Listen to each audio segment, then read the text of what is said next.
year with all your players, especially at the end of the year.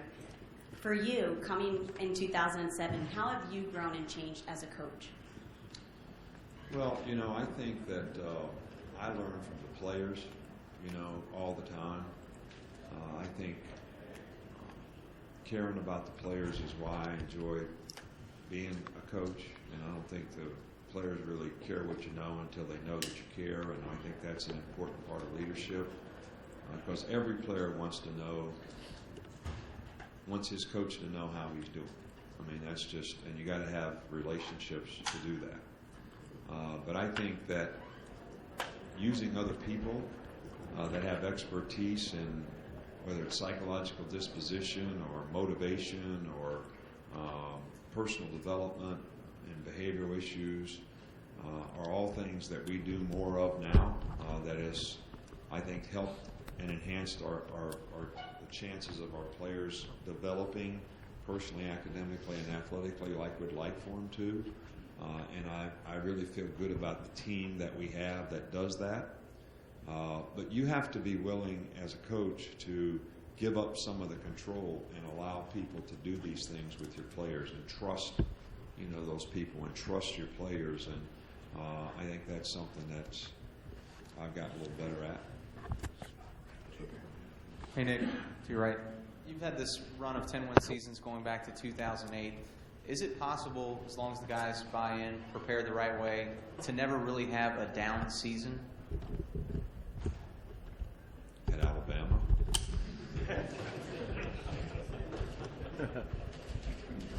Did you hear the story I told in the other room? No, I was at the lake this summer, and we're eating at the Marina, which is just a hamburger place called the Brad's, and it's in Georgia at Lake Burton.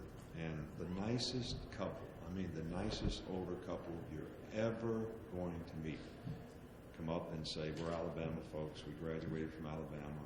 Would you take a picture with us?" So I said, "Sure, I'd love to." So I get up and take a picture with them, and when that's all over, nicest people in the world, the lady who is elderly puts her hand on my shoulder and says, "Maybe we'll win next year." So do you think we can have a bad season in Alabama? What does it say about the standard that you set there, and is there pressure to continue it? Well, the pressure for me comes from me. The pressure comes from trying to get our team to be the best team that they can be, and every individual on the team reaching their full potential, playing well together, so the units are offense, defense, special teams, all competing and playing at a high level. So, that's the challenge for me. It doesn't come externally from expectations or anybody else. We have a goal.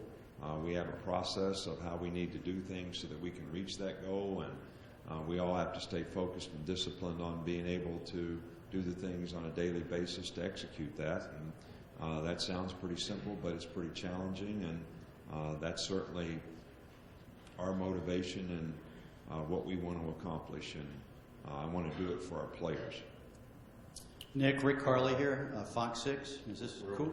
Okay, sorry. My bad. Oh, okay. Thank you. Coach Craig Horton from Mississippi Sports Today. We hear you and other coaches use the word compete and competitor a lot in these meetings. What is that? Is that definition vary, do you think, from coach to coach, and how do you define that to your incoming players? Well, I think everybody has a vision about what a competitor is to you, everyone in this room. And I think that everybody really has special, probably, admiration for someone who's a great competitor. But to me, a great competitor will it's important that they have pride to be the best that they can be, and that they're never affected by any situation. And probably the only issue that they have is they love to win, and they want to do everything they can to contribute so that their team can have success. And regardless of circumstance, they don't give in to that. So it's something that I have a tremendous amount of respect for. I mean, I know you all know Kristen just got married, but when she started to date when she was 15, when the boys came to the door, that's the first thing I asked. I said, what do you play? I want to know if the guy could compete. Now, Kristen didn't like that question too much, but that's what that was important to Dad. Final All question. these ladies here don't want to hear that out of their dad. Hey, Nick, Rick Carley here. You mentioned Lake Burton. Kristen got married. You've been honing your golf game, busy with a car dealership. Have you learned to relax a little bit more out of football season? And how have you changed down through the years in that respect? I think it's important that you learn how to create balance, but I still love what I do. I still love being involved in every aspect of what we do. I'm not away from what I do any more than I've ever been.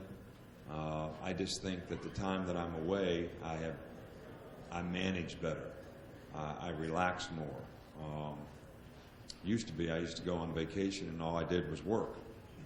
Now, sometimes I go on vacation and don't work all the time.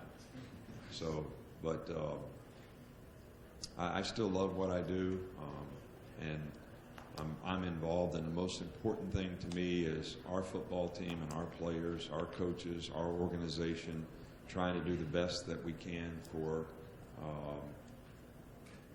our fans and our university to have a first-class program, and that's the most important thing. And you know, that's not something that you can be relaxed and do a good job at.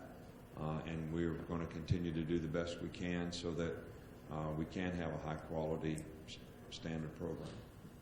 Okay, thank you. All right, thank you.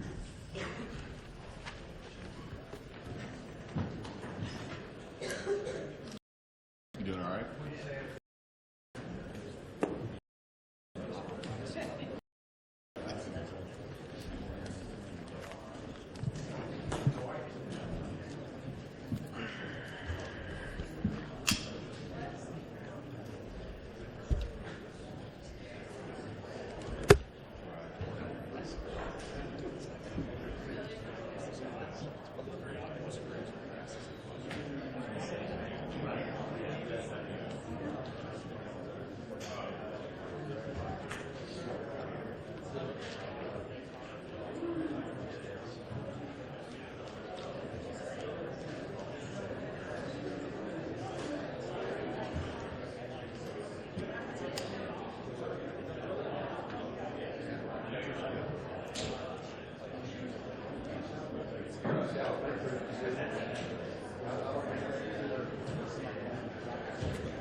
Okay, if we could close the doors, we'll get started.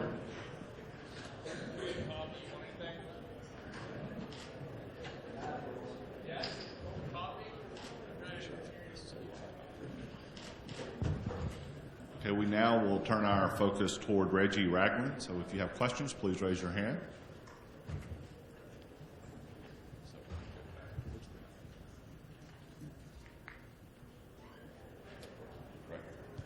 Reggie, Mark Freeman, WAAY out in Huntsville. This makes it now 3 consecutive years that a player from North Alabama has been at SEC Media Days, with Jordan in 2013, Trey last year. What does that mean to you to represent that area at this?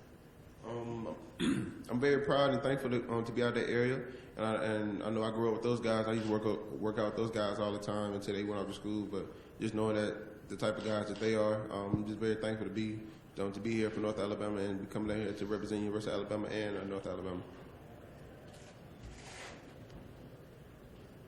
Hey, Reggie, I got a couple questions for you. With Mel Tucker being brought in, Kirby Smart's back focusing on linebackers. What does that mean for you? And I know, how is that meshing?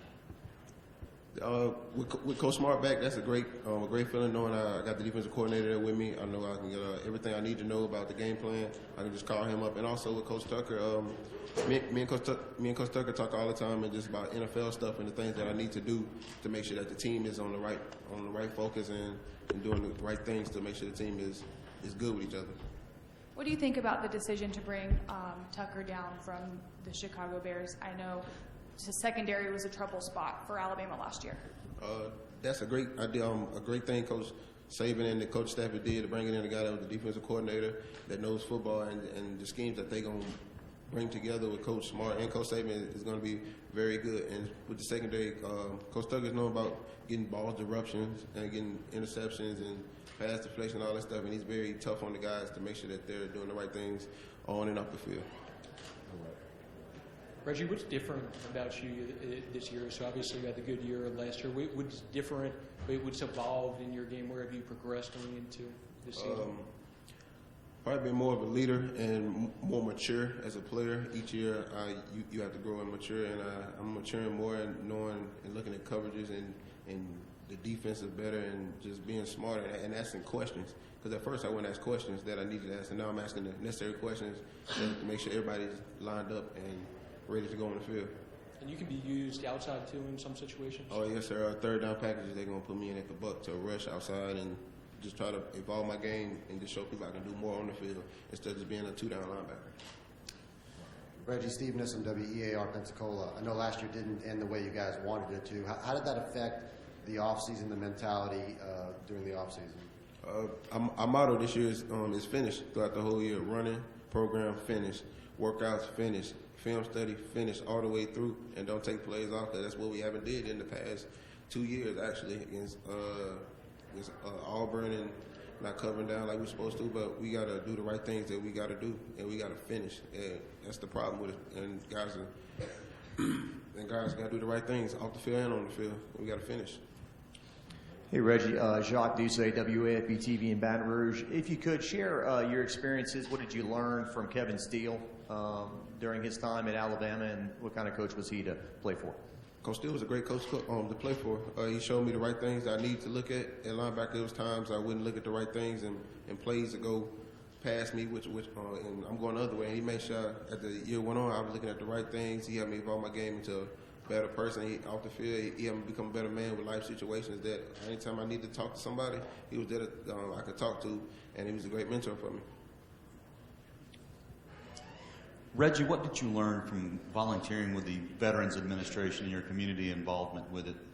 I've learned volunteering that I got to be more appreciative to life, and I didn't have to go through the things that they went through growing up, protecting our country, and I'm very thankful for those people, and I learned a lot from them. And like some of the stories that they told, I know I met a guy that was like 93 years old, and he stormed D-Day, and like the things that he told me, it was a very humbling experience, and I'm just very thankful to live the life that I'm living.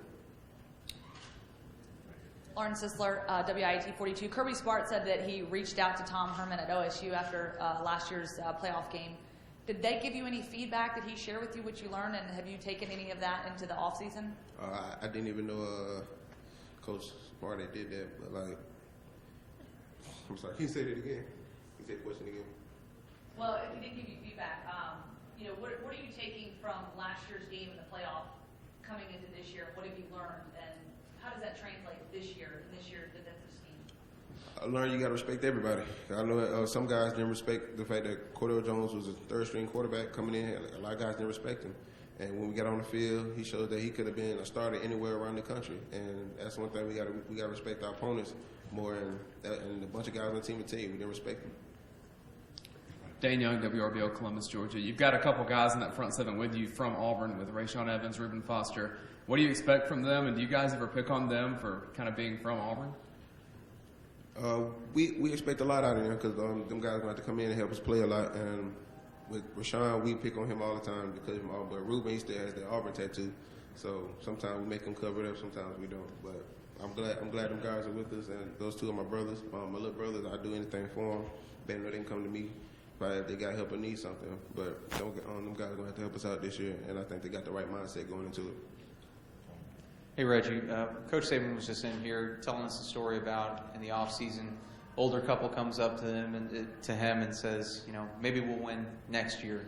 This is after an SEC championship season, playoff semifinal. What do you think about just the monster that you guys have created, being so successful for so long? Are you guys allowed to have a bad season in Alabama? No, because the fans will let you know when you're doing bad. But we got to have the right mindset at all times coming in, because we got a bunch of pressure on us because the guys that came before us, they instilled something that we have to keep finishing and keep going on with, like Dante Hightower, Rolando McClain, Javier Arenas. Those guys paved the way for us to have the things that we got now, like our weight room, locker room. All those guys put in the necessary work for us to make sure that we got the right things to make ourselves better and comfortable. But bad is relative, right? I mean, was an SEC championship and a playoff semifinal, was that a bad year? It's not bad to me that I get a ring, but we ain't finished the way we wanted to, because the ultimate goal every year is a national championship for everybody around the country. And if it's not, you don't need to be playing football or playing at the collegiate level, because every year everybody wants to win that championship and get their names in lights and be that guy or that player or that team or that coach. So, Reggie, Tony Cornish Jr., WTVY in Dothan. Coach talked a little bit about trying to get back that physical footprint that Alabama's been known for. Punch you in the mouth, you know what we're going to do, you got to stop. It's power football. What have you guys been doing in the off season to try to get that back, get that physical swag back in Tuscaloosa? First off, you got to have mental toughness. And I know in the runs, that some guys started off kind of slow and not mental, but as it went on, the guys that are doing it, you could tell, and the ones that aren't doing it, we started to kick them off the field.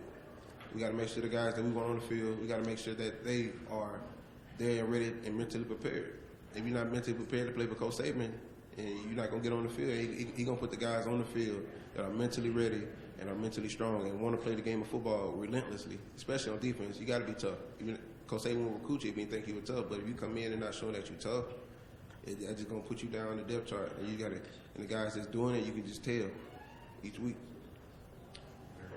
Reggie here in the back, Jake Young from WJHL in Johnson City, Tennessee. You guys, the schedule's so tough every year, so many teams that consider themselves your rival. When you see a team like Tennessee get the recruiting classes and the improvement they have, do you ever just kind of step back and be like, geez, now we got to add another one onto the list that's going to be a tough one for us? Every game is tough in the West because everybody can be beat. But as far as Tennessee, they're a good program. I know they got my little brother Alvin Kamara, and that's a good pickup by them at the running back position, because I know when he was here, he did some good things for us. Well, each week is very tough in the SEC, even on the East. And if we don't do the things we got to do, and each weekend, week in and week out, we can be beat. So we got to do the things we got to do on and off the field and be mentally tough. You were saying how fans would let you know when Alabama struggles real fast.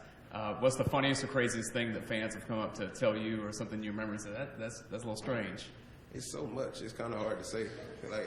Everywhere I go, there's a fan coming to me, Roll Tide, we got to do this, we got to do that. So, but all the fans are great, and I love them, and I'm very thankful to be in the program and the fan base that I'm in right now, and the community that I'm in Tuscaloosa. Hey, Reggie, Carl Prather, WFF 48 TV in Huntsville. What does this feel like for you, putting in all the hard work personally to get to this point, to be able to represent Alabama with media days today, and of course being a leader coming into the fall? Ever since I was little, I always wanted to be in stuff like this, to be that, to be one of the guys that come and to get to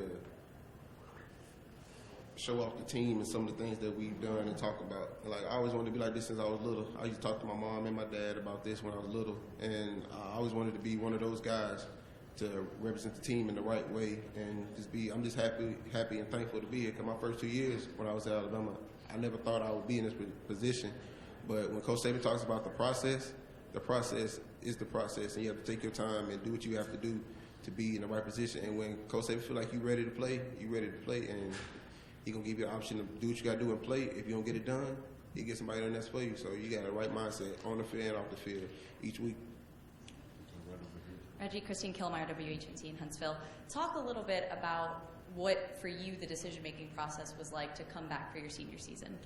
It was a very good process. I talked to my mom and dad all the time about the process of me coming back. But in the back of my mind, I knew I wanted to come back and be with those guys in the locker room because this past year was a bad taste in our mouth. But like I said earlier, we got to keep going forward. But I really wanted to get that piece of paper and graduate and show my mom and give it to her because that's something that nobody can ever take away from me is being able to graduate from high school and college. And that's something in my family that's a big accomplishment for us. And along those lines, Reggie, how close did you get to and aside from the degree, what were some of the other factors to you wanting to come back? And if you're comfortable sharing, what was the grade NFL? I got a second round. My education so that I have something because my football career is not going to last. And I got something that I can do. I like working around something. Education hard because my college, I want to go to college and graduate. And I'm just. What's it like seeing Kenyon Drake back on the field, able to, and what does it really mean for this team as a in plays on the offensive side? It might be like 4th and 2. You got to pound the ball with Derek, but Kenyon is the type of guy that's an offensive weapon. It really is hard for him to game plan with the offensive mind with Coach Kiffin because Coach Kiffin gonna have certain areas might line him up in somewhere and a weapon. Reggie, Rick Carley, Fox in Birmingham. We're talking with your coach a while ago about possibly becoming a little bit softer, kinder, gentler in his old age. I take it you don't see much of that, huh? Or do you? Of course, on the field, Coach Saban is Coach Saban. He has a structured way. He wakes up a certain time every morning. On the field, Coach Saban gonna coach. That's his job. He's gonna get the job done. And off the field, coolest guy you can meet. Like he's a people person. Just because people see him on TV hollering, yelling, doesn't mean he's not a good guy. He's a great guy. He's always been there for me. I know if I need anything, he's gonna always help me. And he's a player's coach. If we need to talk to him, we can talk to him. But he's always busy and he's not there all the time. But we still can get in contact with him some kind of way to talk to him about something. And Coach Saban is really a great guy, really. In just a few months, you'll be making your return to Jordan-Hare Stadium, first time since the kick six. Does that game still sting, and are you kind of seeking revenge for that still at this point? I got goosebumps about that. But I'm an in-state guy. That game is always huge for us with my family and everybody. So that game is huge every year. I didn't really grow up. I grew up Alabama and Auburn fan. I love watching sports, period, and I just love watching. But since I'm with Alabama, that game still hunts me in the back of my mind because it's being on that sideline and then when Adam kicked it and the ball fell short and once they ran down the field, it sits there in the back of your mind, just sitting there and the chance to go down there and redeem myself. And Auburn, that's a great feeling to know.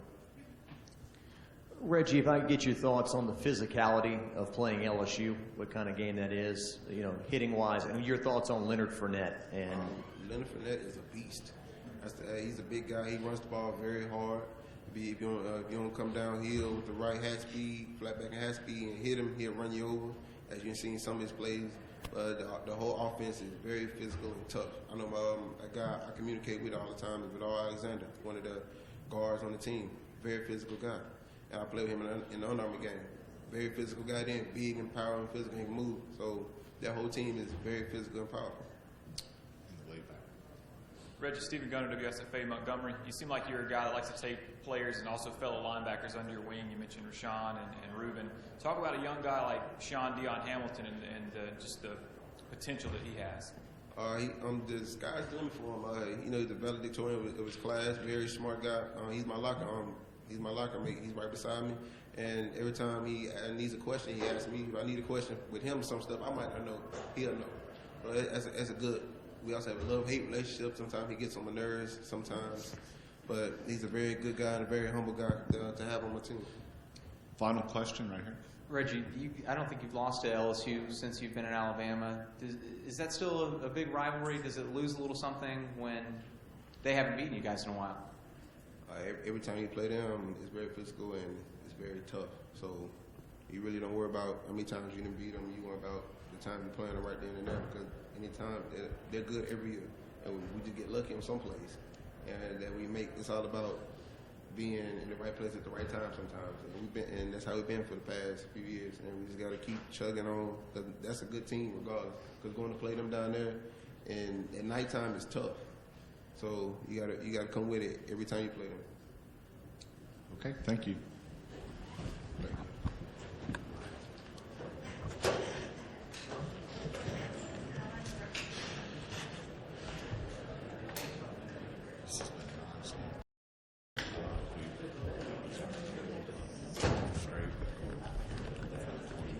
Four straight.